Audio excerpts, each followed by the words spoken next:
التوم يلي بنحضره بالبيت كتير مفيد، بنستفيد منه إذا كنا موظفين وجايين من الشغل بسرعة. ممكن ناخد منه معلقة صغيرة ونضيفها فوق الأكل، أو ممكن إذا عنا رحلات أو سفريات ناخد معنا شوي منه ونضيفهم، لأنه أغلب الأكل الجاهز ما عاد حطوا توم. طريقته سهلة. بنحتاج توم مع ملح وطاحون لحتى نطحنهم، أو إذا في عنا الهاون ممكن نعملهم بالهاون. طريقتهم سهلة ومضمونة وطعمته شهية وما بينتزع ويضل أكتر من عام. وأهلا وسهلا فيكم، خليكم معي لآخر الفيديو.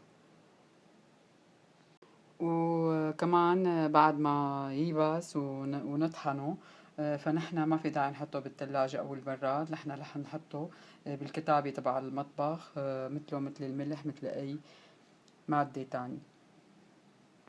أهلا وسهلا فيكم في حلقة جديدة من التحضير المونة.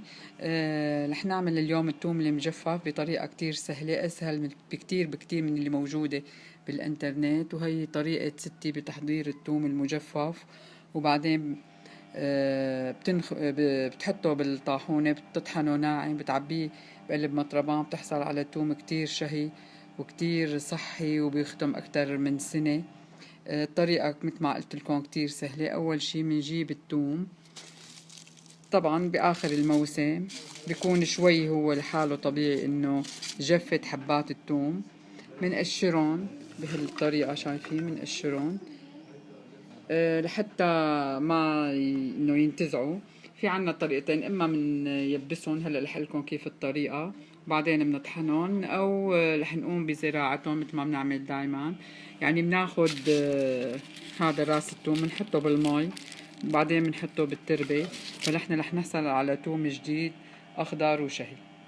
هلا نحن عنا عدة طرق لتجفيف التوم. ممكن نحن نفرد التوم المقشر بهالطريقة بصحن إزاز هيك فترة، ما بنحطهم بالشمس، بس انه يكون في مكان يعني يوصل له الهواء، فهن رح يبسوا. شوفوا كيف صوتهم يبسوا. بنحط لهم درة ملح وبنطحنهم بالطاحونة. بنحصل على التوم كتير ريحته وطعمته ومضمون 100%. او بعض التوم مثلا ممكن نحط بالاسفل ملح ونصير كل يوم نحركهم بهالطريقة بقلب الملح لحتى يبسوا ويصيروا مثل هدول. هلا انا تقريبا هون عندي وقية من التوم المقشر، شايفين. بنحطهم بصحن، او اذا عندكم ورق زبدة بنحطهم. هلا الوقية تقريبا بتاخد معلقة، يعني مو كتير، بس معلقة كبيرة من الملح، بس مو يعني ملانة. رح نرشها فوقهم بهالطريقة، او اذا عندكم مثل ما قلت لكم ورق زبدة. بنحركهم بهالطريقة هيك، وبنتركهم فترة بالهواء لحتى يبسوا تماما. وبعدين رح نطحنهم ونعبيهم مطربان. هيك بنحصل على الثوم المجفف الأصلي 100%، وخالي من أي مواد حافظة، لحتى يصيروا مثل هذا الشكل. بعدين بنطحنهم.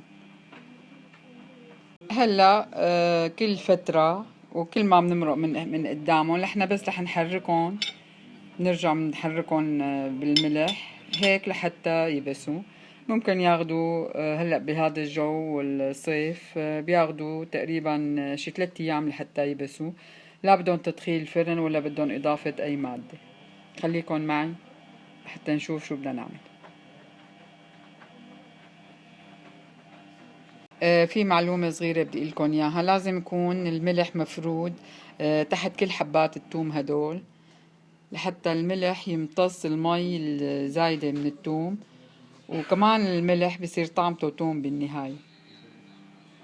وفي حال كمان كان عندكم التوم الصيني اللي حبته كتير كبيرة، ممكن انتو كمان تقطعوهم بهذا الشكل دوائر وترشولهم ملح وتفردوهم بالشمس، او بتحموا الفرن لدرجة عالية بتحطوهم لحتى يبسوا.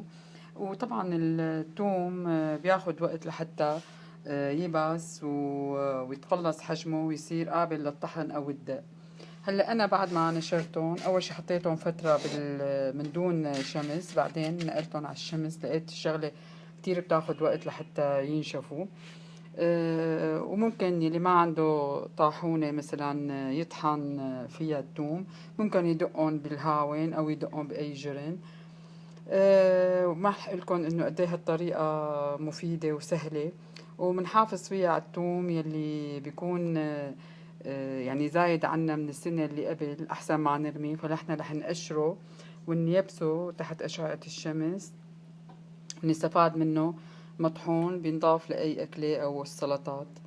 هلا رح نكمل العمل ونطحن قدامكم جزء لنشوف شو الطريقة.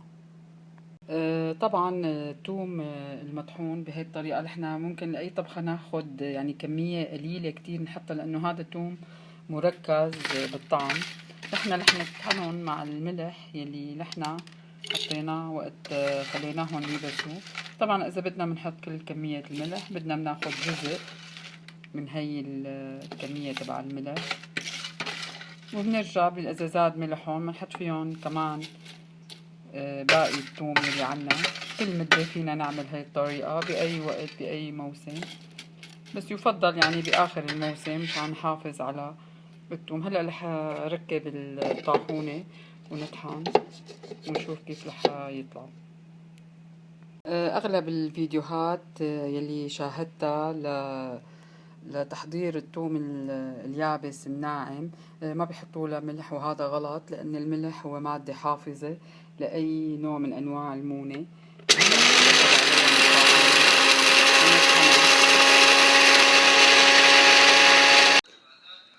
بينطحنوا بأقل من دقيقة. شوفوا كيف هلأ هيك انطحنوا. بنحطهم بالصحن وبيطلعوا كتير ناعمين وكتير مميزين وكتير ريحتهم حلوة، وأنا متأكدة إنه بتحطوهم على الأكل رح كتير كتير تستمتعوا بالطعم. بنجيب مطربان منعبيهم، طريقة سهلة.